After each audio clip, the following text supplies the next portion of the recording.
안녕하세요. 바른사의 미트 콘서트 30번째 시간입니다. 지난 시간 미트 콘서트는 허희영 한국항공대 경영학부 교수님을 모시고 동남권 신공항 이대로 둘 것인가 라는 주제로 이루어졌습니다.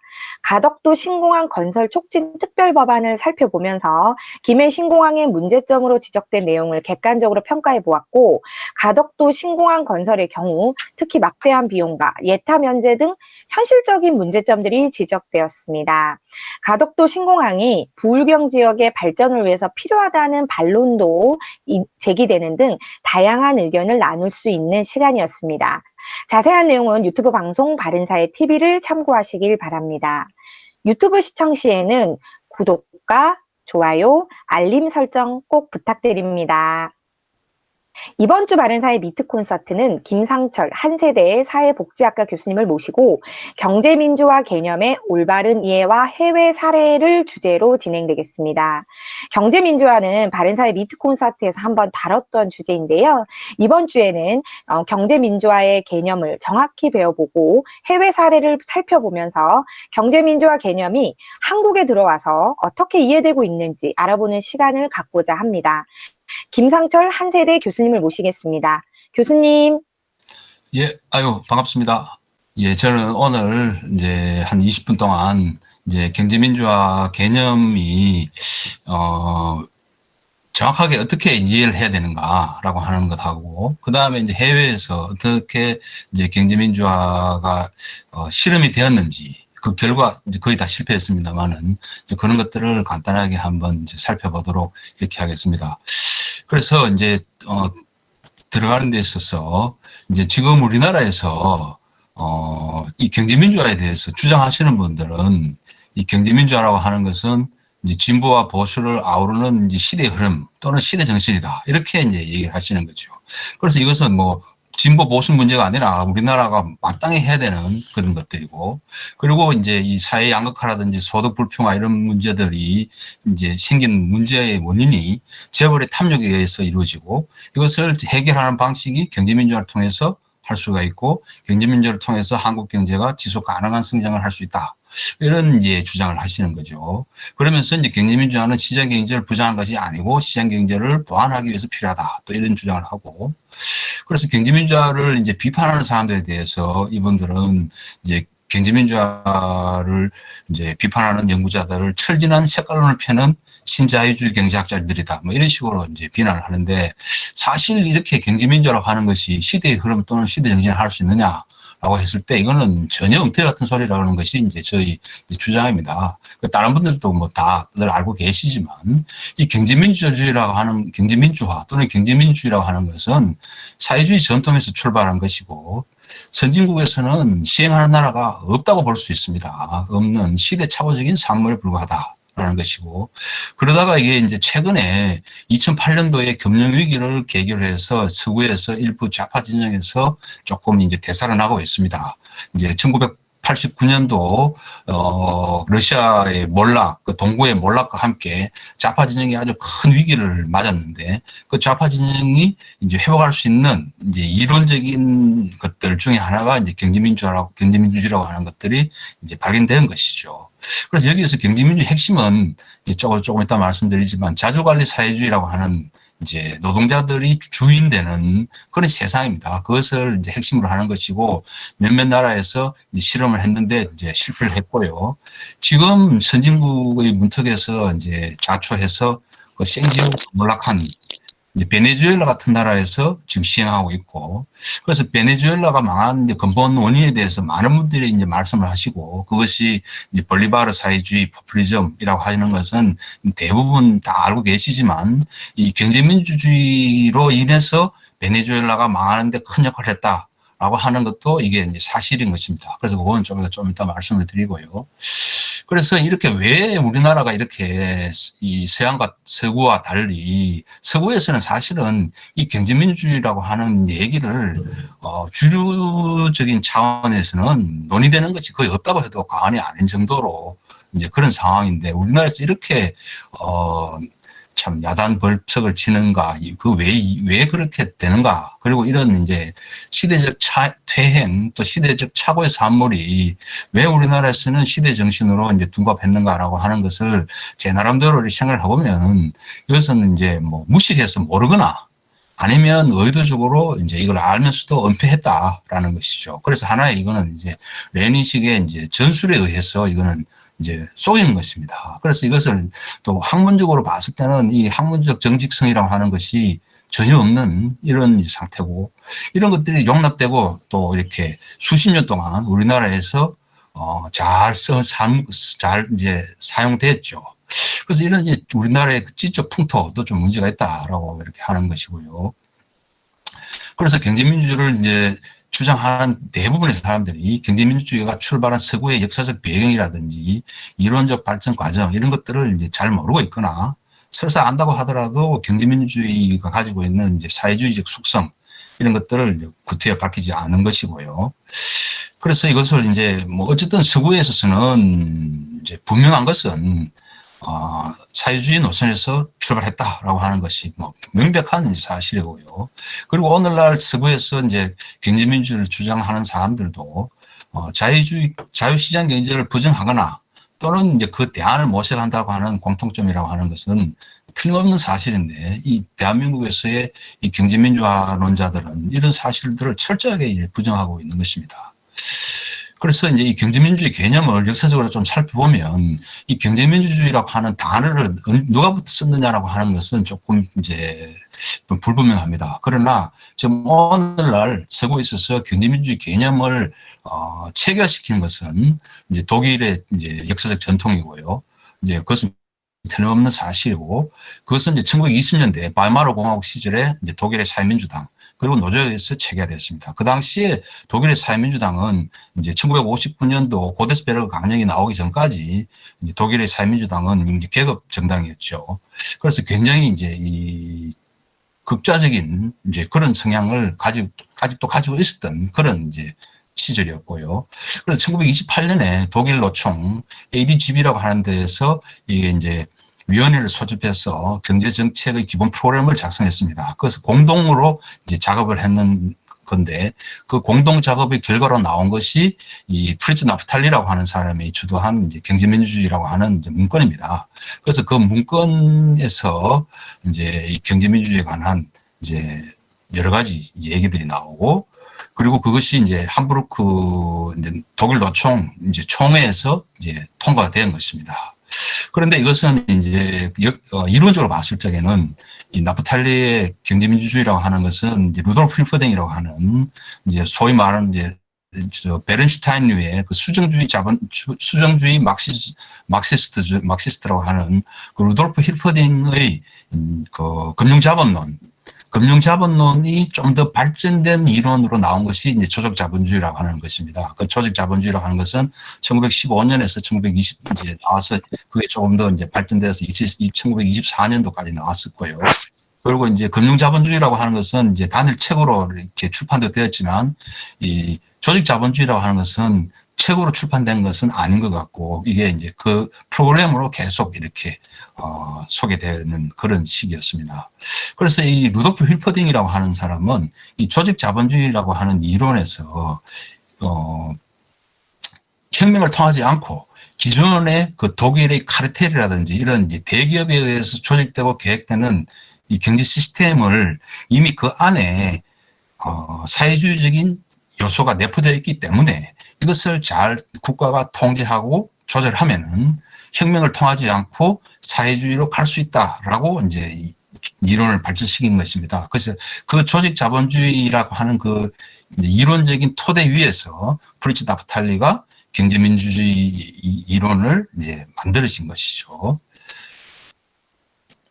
그래서 이제 이 프리츠 나프탈리의 그 경제민주주의의 그 문건에 보면은 이제 개념 정리를 이렇게 하고 있습니다. 그 빌샤프트 데모크라티라고 하는 경제민주주의는 경제적 관계의 민주주화를 통해서 정치적 민주주의를 완성하는 것이다라고 이렇게 정의를 하고요. 여기서 이제 민주주의는 이제 인민 이제 피플이죠. 피플. 그 민주주의는 인민이 지배하고 인민이 자치정권을 의미하는 것이고, 그래서 이제 경제 민주화하고 경제 민주주의를 구분해서 경제의 민주화라고 하는 것은 자본주의적 이해에 기초한 지배와 조직을 해체해서 이것을 모든 인민을 위한 조직으로 변화시키는 것이다라고 이제 설명을 했고요. 그래서 이제 경제 민주화는 경제 민주주의로 향하는 과정이다라고 하는 것이고, 이 개념은 기본적으로 칼 막스가 공산당 선언에서 했던 산업화 시기에서 정치적 민주주의는 이제 이미 달성이 어느 정도 되었지만, 이 자본이라고 하는 권력에 의해서 실질적인 민주주의, 경제적 민주주의가 달성되지 않았기 때문에 이것을 이제 인민을 위해서 또는 이제 노동자를 위한 노동자가 권력을 쟁취하는 것을 통해서 진정한 정치적 민주주의를 달성한다라고 하는 그런 개념에서 이제 나온 것입니다. 그래서 나프탈리는 이러한 이제 그 경제적 자본에 의한 이제 지배 구조를 국가의 개입에 의한 계획경제, 핵심 기업의 국유화, 공공경제 확장 이런 것들을 통해서 공공이 통제하도록 바꾸는 경제 민주화를 통해서 사회주의를 건설한 후에 진정한 자유, 그러니까 이게 이제 사회주의죠. 이거를 실현할 수 있다라고 이제 주장을 했고요. 그리고 이제 나프탈리는 이제 그 문건에서 경제민주주의와 사회민주주의와의 관계를 이제 명시적으로 이렇게 규정을 하고 있습니다. 그래서 경제민주주의라고 하는 것이 사회주의를 대체하는 것이 아니고 사회주의를 실현하는 이념의 보완이다. 그리고 사회주의와 경제민주주의라고 하는 것은 최종 목표로서 분리될 수 없이 상호 연결되어 있다라고 이렇게 이제 주장을 했습니다. 그런데 이러한 이제 이 나프탈리의 경제민주주의에 대해서 이제 우파에서도 비판이 있었지만 독일의 극좌파, 독일 공산당 쪽에서 이제 경제민주주의를 이제 개량주의라고 이제 비판을 하고요. 그래서 이제 이 민주주의라고 하는 것과 경제라고 하는 것은 다른 차원의 개념인데 경제민주주의가 이걸 섞었다. 이렇게 이제 비판을 하고 있습니다. 그리고 이제 세월이 좀 지나서 그 미국의 그 소위 말하는 자유주의적 사회주의라고 이렇게 분류되는 로버트 달이라는 분이 있지 않습니까? 돌아가셨는데 그분이 이제 1985년도에 경제민주주의의 관하라고 하는 책을 씁니다. 이게 이제 우리나라도 번역이 되어 있는데 이 책에 있어서는 보면은 나프탈리라든지 막스라든지 힐퍼딩이라고 하는 언급은 없습니다. 대신에 이제 그 토크빌의 이제 미국의 민주주의라든지 앙샹 레짐과 프랑스 혁명 이런 문건을 이제 인용을 해서 평등과 자유라고 하는 이거를 이제 그 간의 이제 불균형 이런 문제를 가지고 이제 경제민주주의를 이제 얘기를 계속 해 나가는데요. 그래서 나프탈리나 나프탈리를 읽었는지 안 읽었는지 그거는 제가 이제 판단할 수 있는 게 없는데 어쨌든 그 로돌프 달이 얘기하는 이제 그것도 보면은 나프탈리나 막스와 거의 유사합니다. 경제민주주의 본질을 정치적 민주주의의 완성을 위한 조건이다라고 이렇게 파악을 하고 있고요. 그래서 법인 기업, 이 코퍼레이션이라고 하는 법인 기업의 소유 통제 때문에 시민의 경제적, 정치적 불평등이 생긴다.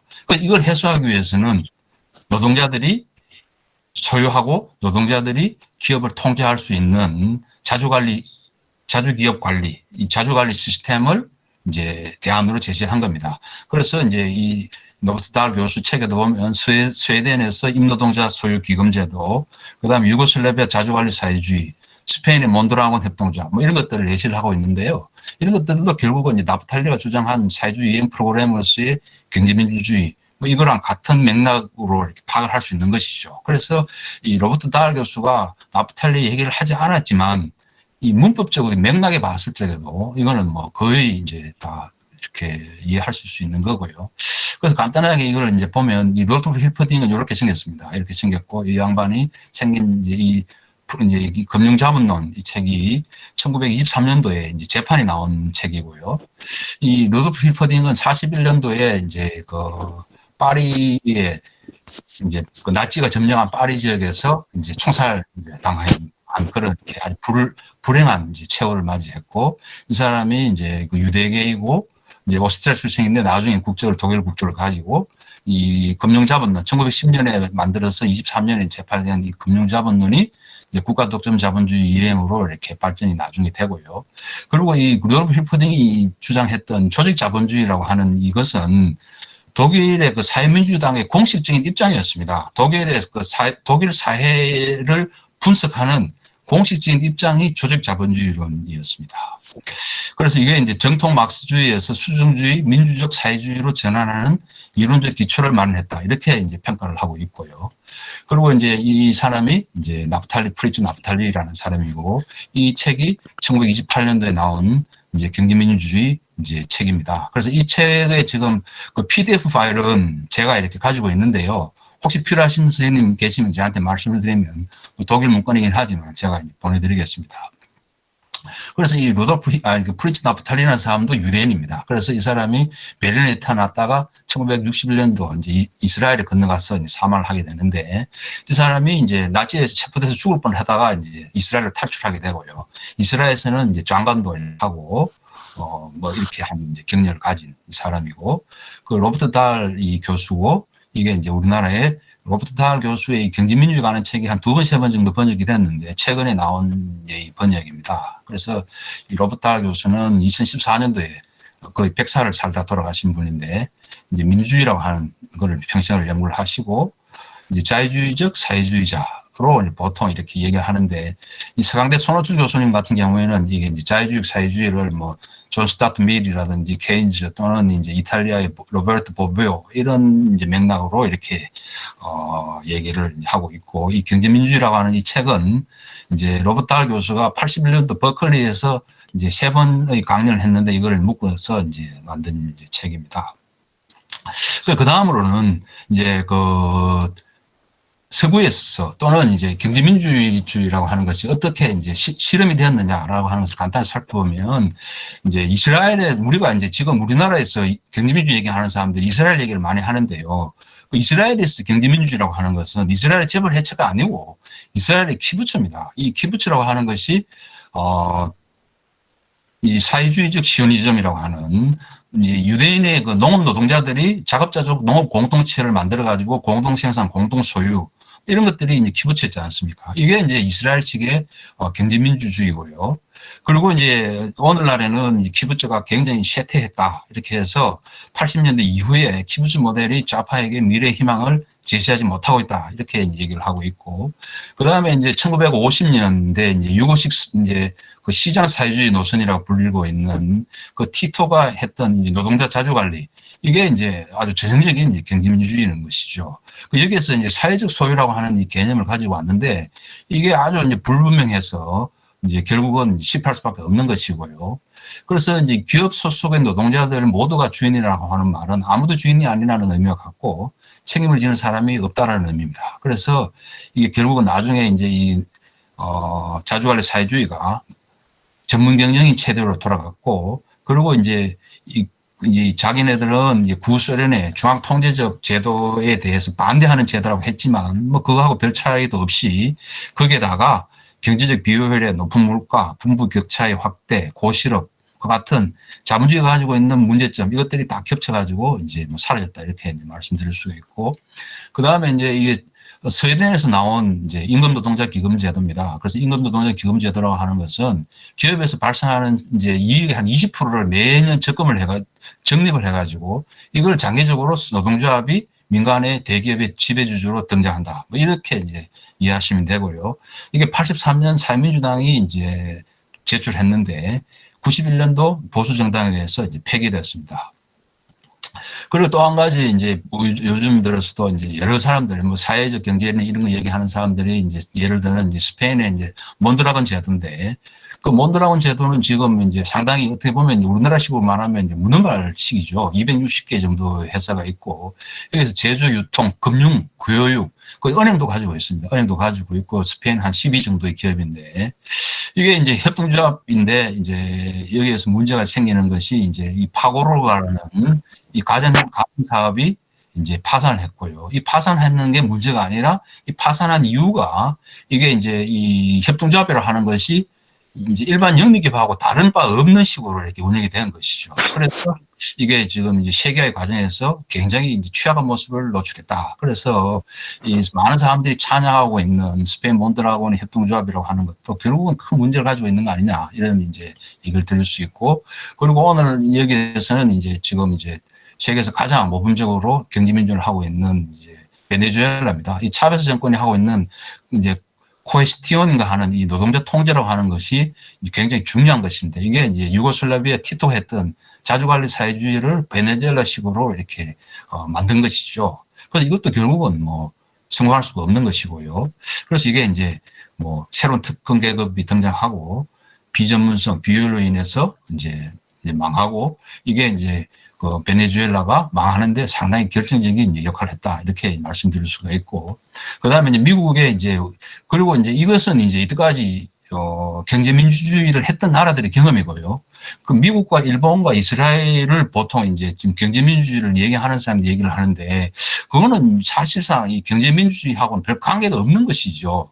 그래서 미국의 이제 반독점법, 이제 제일 이제 많이 얘기하는 이 셔먼법이라고 하는 것들도, 이게 이제 결과적으로는 이제 미국의 이제 오일이라고 하는 특정 업종에서 나타난 독과점을 방지하기 위한 이제 해체한 것이고, 우리나라 재벌과 같은 이제 이 여러 종류의 계획을 가진 이런 이제 독점 재벌하고는 이제 상당히 이제 차이를 가지는 것이다, 이렇게 이제 말씀을 드릴 수 있고, 일본의 이제 재벌 개혁은, 일본은 지금은 일본에서 경제민주화를 얘기하는 사람이 없는데, 전후 이제 미군정 시절에 이제 경제민주화를 단행한 적이 있습니다. 그런데 이때 그 재벌 해체라고 하는 것은 그 일본의 보통 이제 4대 재벌, 이게 중심으로 해서 재벌 해체가 되었는데, 이 일본의 재벌 기업들은 다 전범 기업들입니다. 그래서 일본의 그 재벌 해체라고 하는 것은 오늘과 같은 이런 이제 서구의 경제민주주의 개념이 아니라 전범 처벌 차원에서 이제 진행이 된 것이고요. 그리고 일본에서는 이제 그 기업 집단이라고 하는 것으로 새롭게 재편이 되고, 이제 오늘날 이 경제민주화에 관한 논의는 일본은 거의 전무한 상태입니다. 그래서 이게 우리나라에서 뭐 일본의 재벌 개혁이 어쩌고저쩌고 하는데, 이것도 사실은 우리랑 별 관계가 없는 것이고요.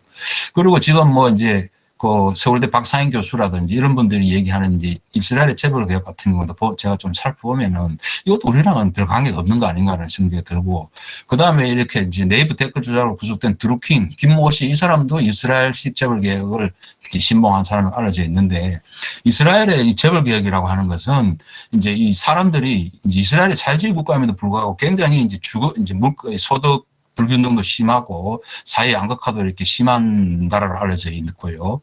그래서 여기에서 이제 주거비가 너무 비싸고 생필품 가격이 너무 비싼데, 이것들이 이제 그 소위 말하는 이제 그 이스라엘의 재벌 회사라고 하는 사람들이 물가를 이제 장난을 쳤다, 이렇게 해서 이제 사람들이 이제 시위를 벌이고, 이게 이제 이스라엘의 젠경 유착이라고 하는 것이 이제 원인으로 지적이 되고, 이제 이런 이제 그 이스라엘의 그 시위가 처음에는 물가 때문에 일어났다가 이제 사회 정의를 요구하는 것으로 변화하면서, 이스라엘 정부에서는 이건 트라텐부르크를 하는 위원회를 만들어 가지고 이제 국민들을 안정시키기 위해서 여러 가지 대책을 만드는데, 그 중에 하나가 이제 재벌 개혁 방안이고요.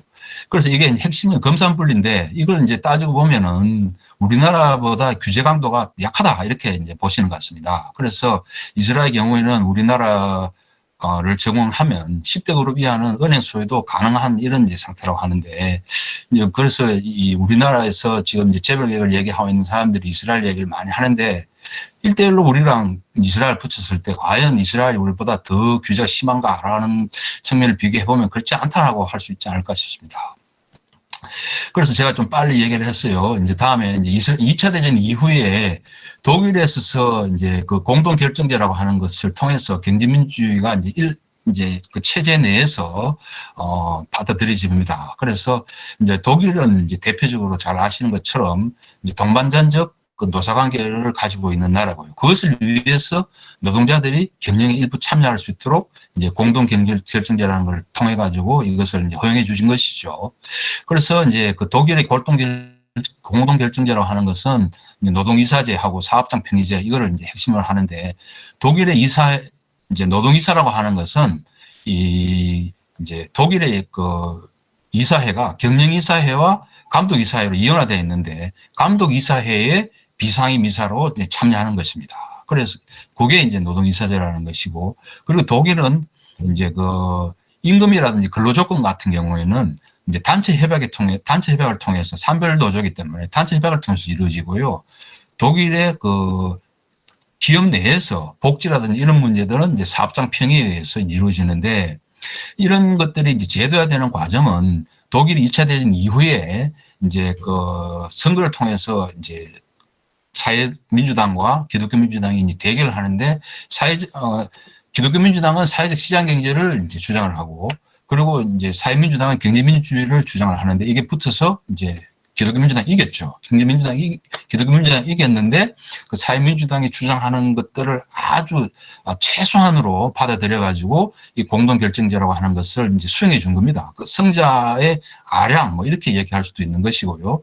그래서 이제 사회적 시장 경제라는 것이 독일의 경제 질서로 관철됐는데, 거기에서 경제민주주의에서의 아주 일부 기업 차원에서 이제 감독이사회 노동자 대표가 참여하는 공동결정제를 받아들여가지고 이것을 이제 수용을 한 것이죠.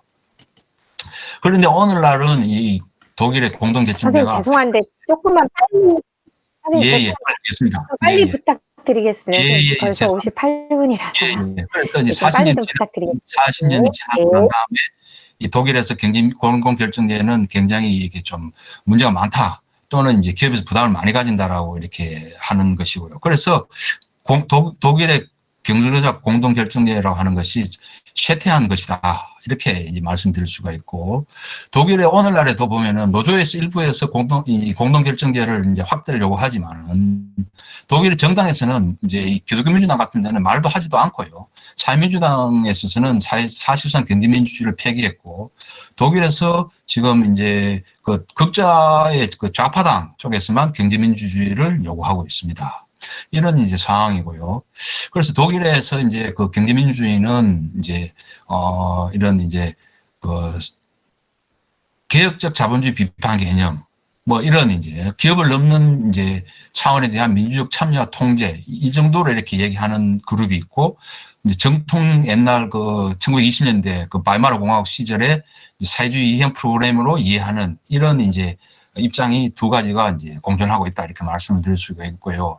그래서 이제 우리나라에서 이제 경제민주화에 대해서 조금 살펴보면, 우리나라는 지금 이제 개념이 정립되어 있지도 않고, 그리고 처음에 법이 만들어질 때도 경제민주화와 경제자유화 조항이 혼재되어 있어서 이것은 알박기로 된 것이다라고 이렇게 말씀을 드릴 수가 있고, 그래서 이제 제가 이제 여기서 말씀을 드리고 싶은 것 중에 하나가, 이제 김종인이라는 분이 이제 상당히 많은 문제를 가지고 있는데, 이분이 가지고 있는 이제 오류를 4가지 정도로 제가 이렇게 정리를 해봤습니다. 첫 번째는 경제민주화가 전 세계적 차원에서 이루고 있는 시대적 흐름이다라고 얘기했는데, 이것은 전혀 이 사실이 아닙니다. 그래서 이 선진국가 중에서 경제민주화하는 나라는 없는 것이죠. 그리고 이제 두 번째는 이제 독일에서 경제민주주의의 그 기원은 사회주의적인데, 이걸 절대로 이렇게 제대로 밝히지 않았다는 것이죠. 그래서 이것은 뭐 사회주의가 절대 아니다라고 얘기하는데, 이것은 이제 굉장히 학자적인 양심에 있어서 문제가 되는 것이다, 이렇게 말씀을 드릴 수 있고, 그 다음에 이제 또 한 가지는 이제 이 김종인 씨 같은 경우에는 경제민주주의하고 를 얘기하면서 독일의 사회적 시장 경제를 연결시키는데, 이것도 완전히 잘못된 것입니다. 독일의 사회적 시장 경제는 아까도 말씀드린 것처럼 경제민주주의와 완전히 반대되는 것인데, 이것을 섞어가지고 다른 사람들이 독일에서 공부하지 않으신 분들은 잘 모르니까 이걸 이제 섞어서 이 얘기를 하는데, 이것은 또 완전히 날조에 가까운 것이고요. 그 다음에 이제 우리나라의 경제의 문제 진단 해법 에 대해서, 우리나라에서 지금 이제 지대 추구 세력이 누구냐, 우리나라에서 경제 생태계를 교란하는 세력이 누구냐, 이런 거에 대해서도 완전히 거꾸로 알고 있고, 그리고 앞으로 한국 경제가 나아가야 할 발전 방향 같은 데서도 이 경제민주주의로 가지고는 전혀 해결될 수 없는 것이죠. 그래서 이 4가지 정도의 문제가 있다고 볼 수가 있고요. 그리고 이제 우리나라에서 경제민주를 얘기하는 사람들이 대부분 이제 재벌개혁을 중심으로 얘기를 하는데, 이게 이제 그 주주자본주의를 얘기하는 분들인데, 이게 사실은 이 주주자본주의와 경제민주주의라고 하는 것은 이거 완전 반대되는 입장인데, 이걸 우리나라에서는 이제 주주자본주의 얘기하는 사람들이 이제 경제민주주의를 또 얘기하는 이런 상당히 이제 모순된 이제 상황에 있고, 그 다음에 소득주도 성장론도 마찬가지인 것이죠. 소득주도 성장론의 오리지널 버전인 임금주도 성장론의 입장에서도 이게 이제 주주자본주의를 비판하는데, 그 자기네들이 주주자본주의를 얘기하는 사람들이 또 소득주도 성장론을 또 얘기하는 이런 이제 아주 이론적으로 전혀 이렇게 맞지 않는 그런 것들이 우리나라의 지금 경제민주주의를 얘기하는 분들의 이제 지금 수준인 것이고, 그래서 이 사람들이 추구하는 최종 목표는 뭔가라고 했을 때, 이 사람들이 사회주의를 절대 얘기하지 않지만, 그러나 여기서 이제 유정일 같은 분들은 이제 진정한 경제민주화는 사적 소유제도를 철폐하지 않으면 안 된다라고 얘기도 하고요. 그리고 돌아가신 김경 교수 같은 분들도 이 그람시의 진지정 같은 것들을 빗대어서 설명하는 이제 이런 기사도 있었습니다. 그리고 또 한 가지 이제 우리나라의 이제 대표적인 사민주의자 정성일 박사 같은 경우에는 스웨덴의 이제 비그 포러스가 얘기하는 잠정적 유토피아 개념을 가지고 와서 이 경제민주주의를 얘기하는데, 어쨌든 이분들도 사회민주주의라고 하는 단어는 참 안 쓰시는 것 같아요. 이게 좀 솔직해지면 좋겠는데, 그래서 이걸 이제 아주 은폐하고 있다 이렇게 얘기를 하고 있고, 그 다음에 이제 이 우리나라는 2012년도 대선을 계기로 해서 이 권력 담론으로 전환되면서 대한민국을 이제 포획했다. 그리고 오늘날은 이제 이런 이제 기존의 반시장적 기업 규제를 축으로 해서 노동자의 경영 참가를 통한 기업 통제, 소유 사회의 추진, 그 다음에 이제 감사위원 분리 선출제와 공공부문 노동이사제 도입, 스튜어드십 코드를 통한 연금사회주의, 뭐 이런 것들을 통해 가지고 처음에 이제 이 주주자본주의론에서 얘기했지만 이게 우회를 통해서 점점 경제민주주의가 사회주의 색채를 노골적으로 띠고 있는 것이 아닌가 이렇게 이제 생각을 해봤습니다. 그래서 결론적으로 100년 전에 발마르 공화국에서 등장해서 여러 나라에서 실패했지만 모두 실패한 경제민주주의가 시대정신으로 둔갑해서 이제 한국을 포획했고, 그리고 우리나라가 베네수엘라 되지 않으려면 빨리 경제민주주의 망상에서 벗어나야 되고, 하루빨리 벗어나야 되고, 이 우리가 자유주의 세력에서는 이 경제민주주의라고 하는 단어는 입에서도 담으면 안 된다. 뭐 이런 것이 제 이제 마지막 주장이었습니다. 이상으로 마치겠습니다. 선생님 너무 감사드립니다. 네, 경제민주주의의 개념에 대해서 설명해 주셨고, 경제민주주의의 실험과 실패 사례들, 외국의 사례들을 통해 가지고 어떤 문제가 있는지 개념에 대해서 좀 더 추가적으로 말씀해 주셨습니다. 그리고 그 기원이 사회주의에서 출발한 시대착오적인 산물인데도 불구하고 우리나라에서 왜 시대정신으로 받아들이고 있는지에 대한 어떤 말씀과, 그 다음에 우리나라에서 논의되고 있는 왜곡된 경제 민주화의 오류와 문제점들에 대해서 잘 지적을 해주셨습니다. 너무 감사드리고요. 선생님, 우선 지금 이제는 자유토론으로 넘어갈 건데요. 우선 채팅창으로 몇 가지 질문이 올라와서 먼저 그것부터 확인하고 자유토론으로 발언권을 원하시는 분들께 드리도록 하겠습니다.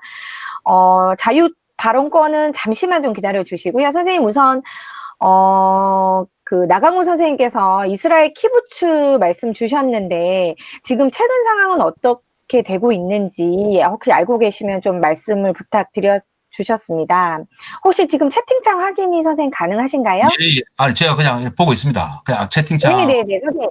네네. 그래서 지금 현재 나강호 선생님이 질문을 주셨고요. 지금 오늘날 이제 키부츠가 원래는 이제 자급자족 이제 공동체고 공동생산, 공동소유 뭐 이런 건데, 근데 최근에 뭐 이렇게 그 신문 기사 같은 데도 보면 키부츠 숫자가 확 줄었고요. 그 다음에 이제 이 관광 산업으로 이렇게 연명하고 있고, 그 다음에 이제 이 키부츠가 이제 그 이제 사람들이 주니까 노동자가 없으니까 아랍 노동자들, 유대인이 아닌 사람들도 뭐 고용하고 있고, 뭐 이런 식으로 해서 그 기본 원래적인 이런 이제 그 사회주의적 그 시오니즘이라고 하는 기본 이념이 거의 훼손된 거 아니냐, 뭐 이런 이제 평가를 하고 있는 것 같습니다. 그래서 이제 그 좌파들이 하나의 이제 모델로서 이스라엘 키부츠를 얘기하는 것은 이제 거의 이제 시대가 끝난 거 아니냐라는 그런 것이죠. 제가 그 평소에 궁금하던 부분을 이렇게 좀 철학적으로 쭉 훑어주셔갖고 도움이 많이 됐는데, 저는 이제 그렇게 생각해요. 우리가 민주주의라는 말을 똑같은 민주주의를 하면서도 생각하는 게 다 달라요. 속으로 인민민주주의를 얘기하면서 겉으로 계속 민주주의 얘기하는 사람이 있고, 또 민주주의란 것은 자유민주주의다라고 생각하는 관점에서 얘기하는 사람이 있고, 그 용어를 누가 더 힘있게 선점하느냐 하는 데 따른 것 같아요. 그리고 저는 이 경제민주화라는 걸 말이죠. 자꾸 그런 식으로 해석하기보다는 우리가 민주주의다.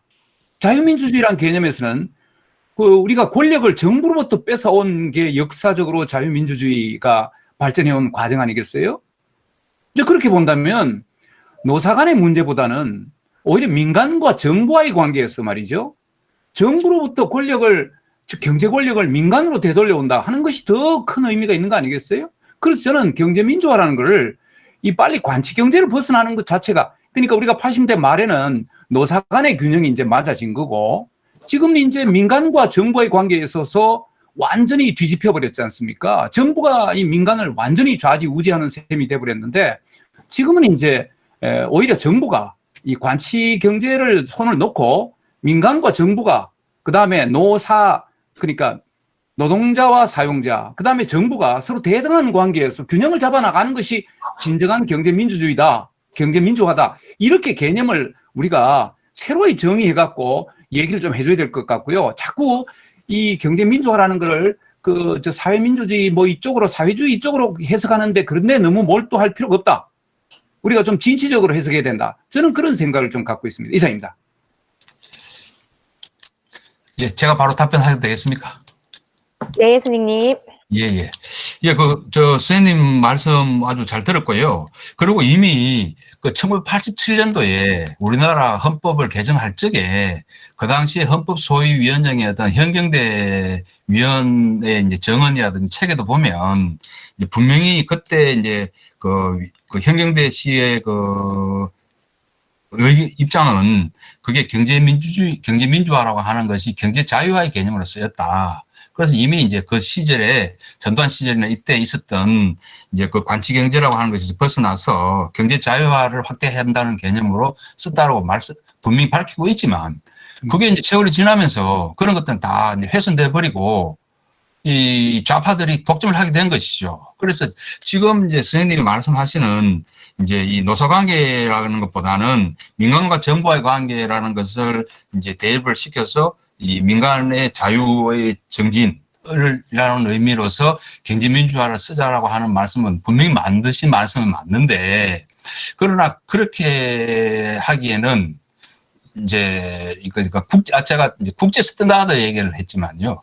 국제 스탠다드에서는 그렇게 이제 파악하는 분은 제가 찾아본 거로는 없는 것 같습니다.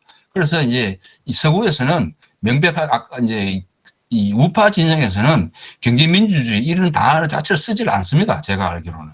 왜냐하면 이건 좌파 개념이기 때문에 좌파 개념을 우파가 가져와가지고 구태여 우파식으로 해석할 필요가 없는 것이죠. 그래서 이거는 우리는 경제민주화 또는 경제민주주의는 좌파 개념이기 때문에 이거는 우리가 쓰지 않고 우리는 경제자유화를 하겠다. 차라리 그게 나은 거 아닌가라는 생각이 듭니다. 우리가 아무리 경제민주화라고 하는 것은 뭐 관치 원칙에서 벗어나자고 하더라도 그 사람들은 절대로 거기에 대해서 동의하지 않을 것입니다. 그래서 이거는 그리고 문법적으로 보더라도 이거는 그러니까 이 노동자와 자본가의 개념으로 보는 것이 더 이렇게 온당한 게 아닌가라고 이제 생각을 할 수 있는 것이죠. 예. 그래서 이게 주주자본주의 얘기하는 사람들은 소액주주와 대주주의 관계를 소액주주는 사람들은 이제 을의 입장이고 또 대주주는 갑이기 때문에 을을 보호해야 된다. 이런 식의 논리지만 그것도 틀린 것이죠. 노동자들 입장에 봤을 때는 소액주주든 대주주든 다 주주인 것이죠. 그 사람들은. 그래서 제가 이렇게 연구한 바로는 이거는 문법적으로도 노동자와 자본가의 그 대립 개념의 이런 이제 서로 파악하는 것이 좀 이렇게 온당한 거 아닌가 이런 이제. 그 용어 전쟁인데요. 용어 해석 전쟁도 동시에 가는 겁니다. 저 사람들이 계속 쓰기 때문에 그 사람들은 논리에 자꾸 말릴 필요가 없고 우리가 적극적으로 야 민주주의란 것은 정부로부터 권력을 뺏어온 역사가 민주주의 아니냐, 민주화 아니야. 그러니까 경제 권력도 정부가 다 갖고 있는 게 아니고 민간이 갖고 오는 게 경제 민주화다. 이렇게 되받아서 얘기를 좀 적극적으로 할 필요가 있고 그 얘기하면 우리 도망간다. 그래 갖고는 안 될 것 같아요. 용어 전쟁에서는 해석의 전쟁도 같이 가는 거니까 우리가 적극적으로 경제 민주화, 그 민주주의는 민주화라는 거는 정부로부터 권력을 빼앗은 거니까 경제 권력도 마찬가지다. 이렇게 적극적으로 해석의 전쟁까지도 우리가 해야 된다. 저는 그렇게 생각합니다. 지금 그 채팅창으로 이종찬 선생님께서 자유시장 경제에서 승자 패자의 불평등은 생기는 건데 평등 추구하는 경제 민주화가 병립할 수 있는지 질문 주셨습니다. 그리고 예, 황승현 선생님께서 의견 주셨고요. 네, 선생님 혹시 지금 바로 아니면 조금 메모하셨다가 다른 분들 발언을 또 듣고 대답하시겠습니까? 네. 혹시 지금 다른 또 의견 예, 네, 네. 저기 양진석 선생님 말씀 주세요. 저 영어로는 뭐 워크플레이스 데모크라시라든지 뭐 소셜 데모크라시 등 다양한 학자들이 다양한 주장을 하고 있는데 저 오늘 발표 중에 제가 잘 익숙치 않은 것은 아마 초기 독일의 사회주의 수정주의자였던 힐퍼딩하고 나프탈리에 대해서는 제가 잘 익숙치가 않은데요. 그럼 그 두 초기 독일의 수정 자본주의자였던 힐퍼딩 나프탈리는 복지제도, 자본주의 민주주의 국가가 하고 있는 다양한 형태의 복지제도에 대해서는 어떤 견해를 갖고 있었는지, 뭐 아니면 뭐 힐퍼딩 나프탈리 말고라도 그 후에 수정 자본주의라든지 뭐 영어로는 뭐 리버럴 데모크라시, 뭐 워크플레이스 데모크라시 주장합니다만은 이 복지제도에 대해서는 전반적으로 어떤 견해를 갖고 있는지 좀 설명해 주시기를 부탁드립니다. 이상입니다. 예. 그래서 이거 제가 아까 이제 이런 얘기를 하면서 로버트 다hl 교수 얘기를 했지만, 로버트 다hl 교수가 이제 자기의 경제민주주의를 쓰면서 힐퍼딩이나 또는 나프탈 얘기를 하지 않고 토크빌의 얘기를 가져와가지고 이제 평등이 자유를 속박하는 경우 또는 기업의 자유가 너무 과다해져가지고 불평등이 이제 심해지는 이 경우를 이제 해소하기 위해서 자기는 이제 대안으로 이제 자주관리 사회주의를 이제 만들어낸 것인데요. 그래서 이 경제민주주의라고 하는 것은 하나의 이제 기본적으로는 이제 이 권력의 개념입니다. 이게 이제 그래서 제가 아까도 계속 처음에 이제 나프탈리의 개념과 이제 로버트 다hl에 대해서도 얘기를 했지만은 이게 이제 진정한 진정한 자유라는 것이 이제 평등한 세상일 수도 있고, 그래서 이 정치적 자유라는 것을 완성하기 위해서 그러니까 정치적 자유주의를 완성한 것이 경제민주주의다. 이제 정치적 민주주의를 완성하는 것이 이 경제민주주의다라고 얘기를 했지 않습니까? 그래서 이게 승자와 패자의 개념이라기보다는 이제 이 경제민주주의가 달성이 되면 그 사람들 자기네들의 얘기는 이거는 이제 그야말로 사회주의이기 때문에 다 모든 사람들이 평등한 것이죠. 그래서 경제민주주의라고 하는 것이 완성이 되면은 승자 패자는 없는 것입니다. 이론적으로는. 그렇게 볼 수가 있고요. 그 다음에 이제 나프탈리의 책에 보면 이게 이제 14장으로 이렇게 이게 보이시는지 모르겠는데 이 책입니다. 이 책에 보면은 굉장히 많은 얘기들이 나와 있는데요. 이게 이제 아까 제가 말씀드린 것처럼 기본적으로 이제 공동 작업입니다. 공동 작업이고 이게 이제 14장 이렇게 크게는 이제 5장으로 이렇게 나눠져 있는데, 이걸 앞에 이제 1장을 나프탈리가 이론적인 거를 이제 썼다고 하고요. 2장, 3장, 4장은 다른 사람들이 나눠서 썼다고 얘기를 하는데, 여기 보면은 이제 복지제도 같은 경우에도 좀 언급이 되어 있습니다. 그래서 자연스럽게 여러 가지 이렇게 차민주의자들이 추구하는 이제 것들의 하나로 복지제도의 확충이라고 하는 것은 이제 자기들이 주장을 하고 있죠, 분명히. 그거를 좀 더, 상세하게 아시려면, 제가, 문건으로 이렇게 보내드렸는지 그래 하겠습니다. 자, 예. 나프탈리는 노조운동가이고 28년도 사람이지만 이 사람 노조운동 때는 47년 못한 글좀 도움이 미쳤다고 볼 수도 있지 않을까요? 볼 수 있습니다. 예. 분명히 2차 대전 이후에 사회민주당에서 자기네들이 우리가 이제 나프탈리는 이제 실패했지만 그 바이마르 공화국을 거의 다 가져간 겁니다. 그래서 바이마르 공화국에서 자기네들이 주장한 거를 자기네들이 1949년도에 총선에서 자기네들이 거의 그걸 가도록 주장을 하고 기독교 민주당에서는 이제 사회적 시장 경제를 주장을 해가지고 둘이 붙은 거죠. 그래서 이제 그 아까 말씀드렸지만은 그 이후에 있었던 것에 대해서 오늘날에도 독일권에서 경제민주주의를 주장하는 사람들은 자기네들이 명시적으로 나프탈리가 아직도 영향을 결정적으로 미치고 있다라고 얘기를 합니다. 그래서 나프탈리라고 그 경제민주주의라고 하는 것이 이 경제민주주의를 주장하는 서구에 있어서 상당히 이제 사상적인 원천으로 작용을 하기 때문에요. 뭐 47년도 몬탄 결정 제도에 영향을 뭐 당연히 줬다고 말씀드릴 수 있겠죠. 예.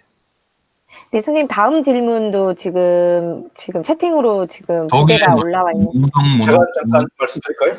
예. 독일의 노조는 제가 잘 몰라서 여쭤보는 겁니다. 독일의 노조는 무노동 무임금이죠. 예, 그런 것 같습니다. 예. 네, 저도 독일에서 공부했는데 예. 너무 한국에 온 지 30년이나 돼가지고 너무 오래돼가지고 저도 그렇게 알고 있고, 또 하나는 제가 예전에 한번 발표한 적이 있는데 독일은 가압 상속 경우에 7년간 가압을 유지하면 상속세 면제거든요. 예, 그렇게 잘 알고 있습니다. 네, 그다음에 또 하나가 이제 함부르크에 본사를 두고 있는 그 세계적인 그 피아노 제조업체 슈타인웨이라고 하는 게 있지 않습니까? 예.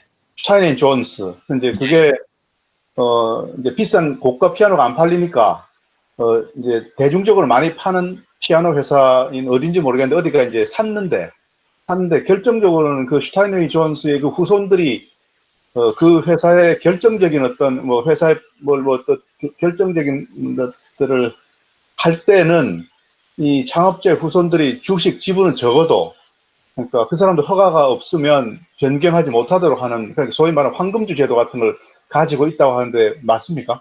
저도 잘 못. 그 슈타인웨이 기업은 제가 자세히는 모르겠습니다만은 독일은 뭐 이렇게 그 가족 기업들이 뭐 80% 넘는다고 이렇게 알려져 있지 않습니까? 예, 그래서 뭐 아마 뭐 그럴 겁니다. 예. 그러니까 80% 이상의 가족 기업이고 중소기업이 이제 강한 그런 나라인데 그런 예. 것들이 전부 다 독일이 이제 가압 상속에 있어서 상속세를 면제해주는 이런 제도 때문에 이제 이렇게 됐는데, 이제 이런 것들, 그러니까 이제 노조의 무노동 무임금이라든지 가압 상속 제도라든지 뭐 이런 것들 다 보면 독일에서 얘기하는 독일의 개념은 경제 민주화라고 하는 독일의 개념들을 가져와 가지고 이제 우리도 그렇게 하지 않는데, 독일에서는 실질적으로 독일의 사회적으로 이제 또 기업 입장에서 보면 사회주의적인 요소가 저는 전혀 없다고 생각합니다. 전혀 없는 건 아니고요. 그러니까 이제 이게 조금 더 이제 약간 복잡할 수 있는 문제인데, 이제 이 독일은 이제 그 사람들이 항상 이렇게 경계선을 네. 아슬아슬한 경계선, 우리나라 같은 말이 신경 쓰지 않는 경계선을 탁 정해놓으면 그 사람들은 그걸 좀 잘 지키지 않습니까? 그래서 우파 쪽에서도 양보할 수 있는 부분들이 좀 있고, 그 공동결정제라고 하는 것들이 이제 다른 유럽에서도 많이들 하고 있지만 독일에서 상당히 발전한 이제 제도이고, 그래서 독일 기업들이 그게 이제 굉장히 이제 받아들이기 좀 거북한 것도 있음에도 불구하고 어쨌든 이제 법적으로 돼 있기 때문에 이제 그거를 받을 수밖에 없는 상황이고요. 그래서 그거는 아까 제가 설명드린 것처럼 좀 이렇게 독일에서 양보를 조금 한 것이죠. 이제 그래서 기업 차원에서 그 노사의 이제 이 협조적인 노사 관계를 위해서는 이 정도는 어느 정도는 이제 봐주는 것도 괜찮지 않느냐. 이제 그래서 그게 아까 제가 유고슬라비아 얘기를 했지만요.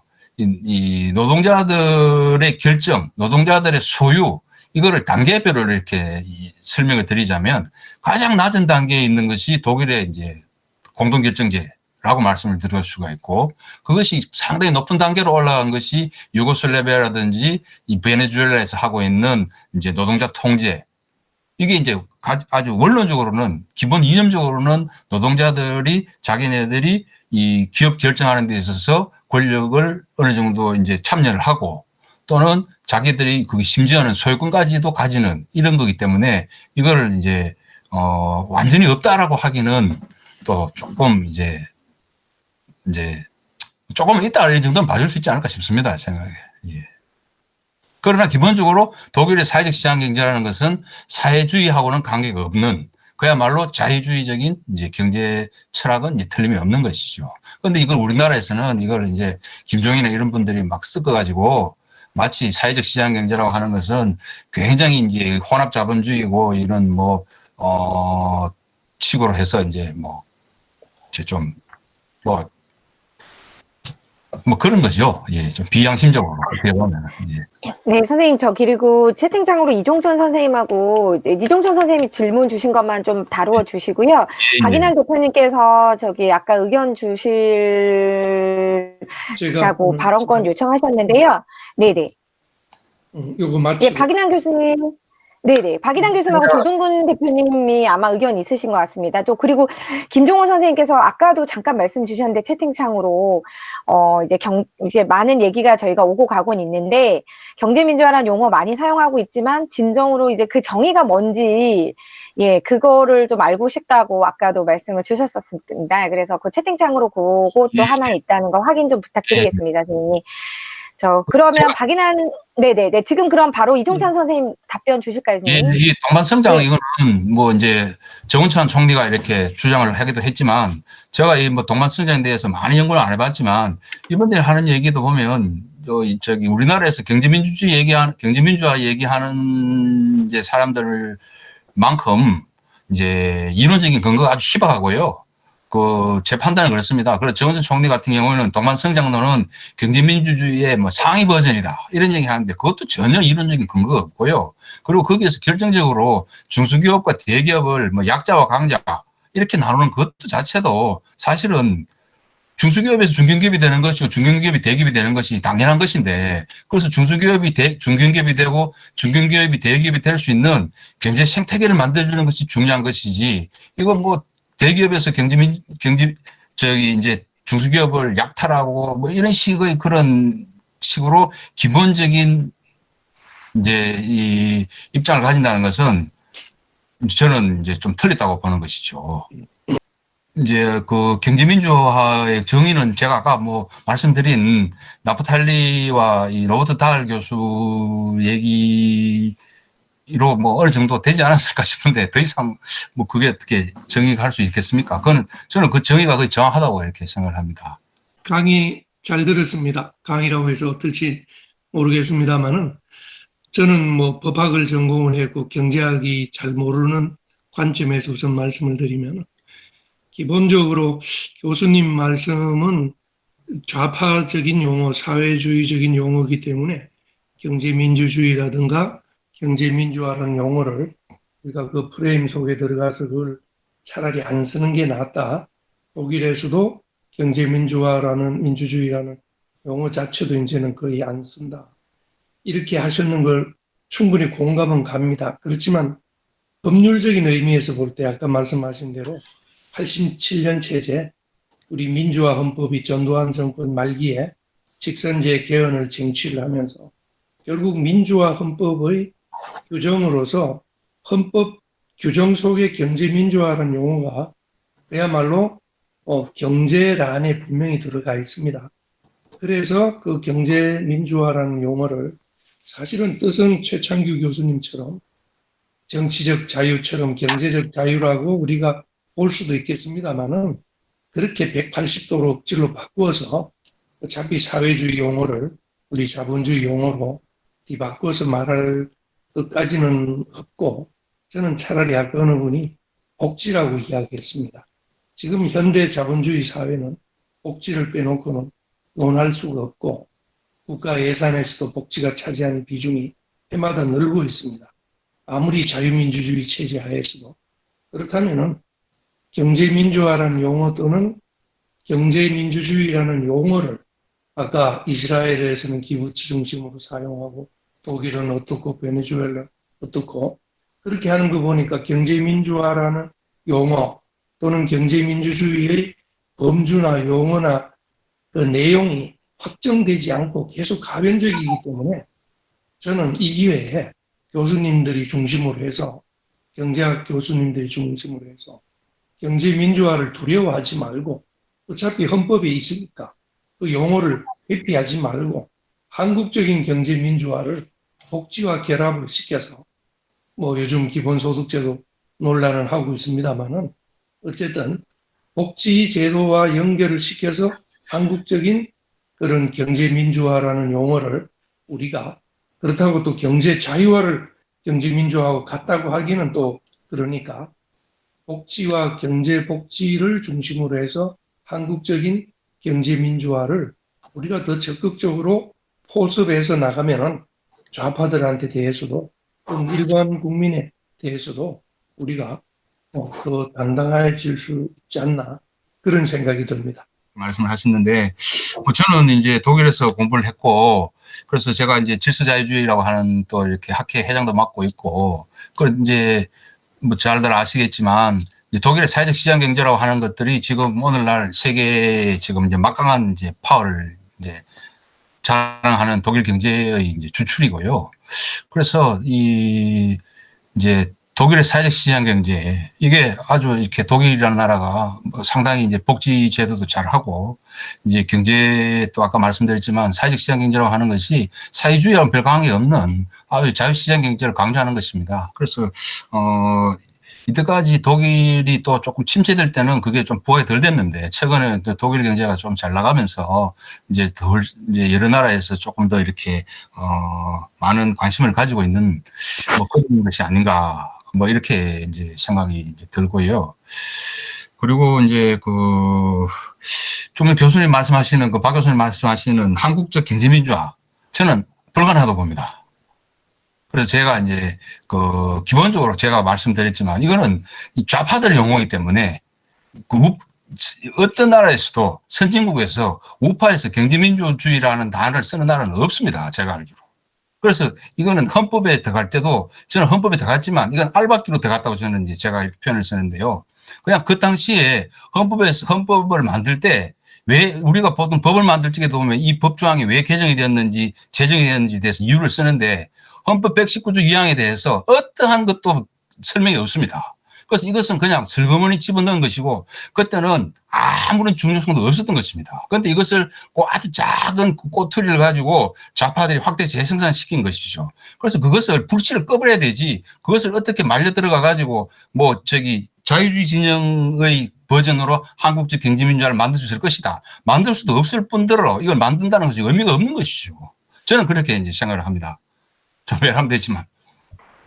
네, 선생님, 좋은 말씀 감사드립니다. 오늘 진짜 경제민주화 관련해가지고 여러 선생님들께서 정말 관심이 많은 것과 마찬가지로 지금 많은 질문들, 그리고 얘기들, 의견들을 많이 주셨습니다. 그래서 좀 더 시간이 부족한 관계로 더 많이 나누지 못하는 점 죄송스럽게 생각합니다.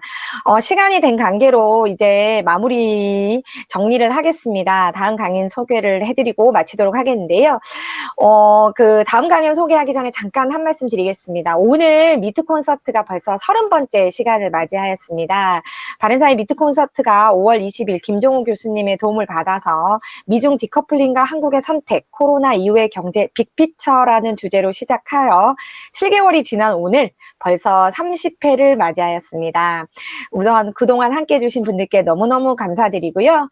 바른사회는 그리고 또 연말을 맞아서 미트인의 밤을 좀 마련해서 오프라인에서 좀 선생님들을 뵈려고 했는데 코로나19로 인해서 방역 단계가 격상되면서 오프라인에서의 만남은 다음을 기약하게 됐습니다. 그래서 그동안 함께 해주신 선생님들 뵙고 싶었는데 너무 아쉬웠어요.